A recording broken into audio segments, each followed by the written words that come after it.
ગામડું ગામ ને એક સંત બેઠા બેઠા મસ્ત ફકીર બેઠા હતા ને એમાં કોઈ આવીને કે બાપજી ચા પીશો, તેરી મોજ, લાવો ચા આપો.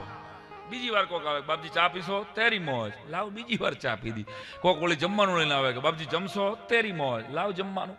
બાપજી બીજો એકય શબ્દ બોલે નહીં.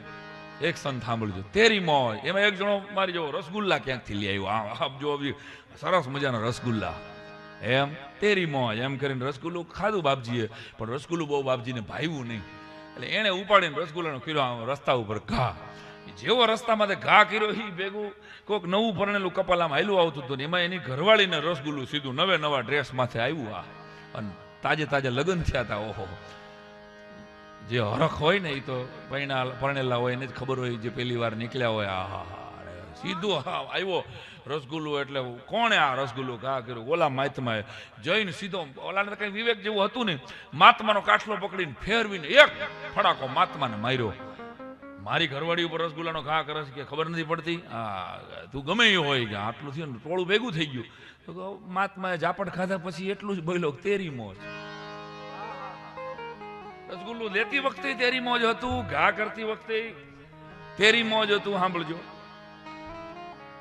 અને તેરી મોજ સાંભળ્યા પછી ઓલી બાઈ હતી ને, સમજદાર ઘરની, સંસ્કારી ઘરની હતી, કે આ ખોટું થઈ ગયું છે મારા વર્ત.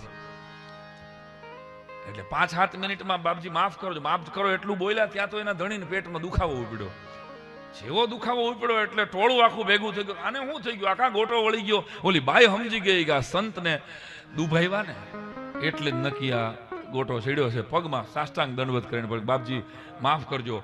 કે અરે કે કા શું થયું? તો કે મારા વરને જુઓ તો ખરા. આ ગોટો વળી ગયો. બાપજી હાથમાં કમંડળમાં પાણી લઈને આમ છાંટ્યું, તેરી મોજ. વળી ઊભો થયો. ઊભો થઈને 2 જણા પગે લાગ્યા. પછી 2 જણાએ સવાલ પૂછ્યો કે આ ઘટના શું થઈ તો કયો.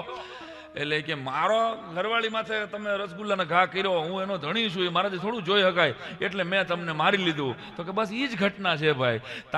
તું એનો ધણી છો ને તારાથી ન જોવાય તો મારા ધણીથી ક્યાંથી જોવાય મને કોઈ મારી જાય?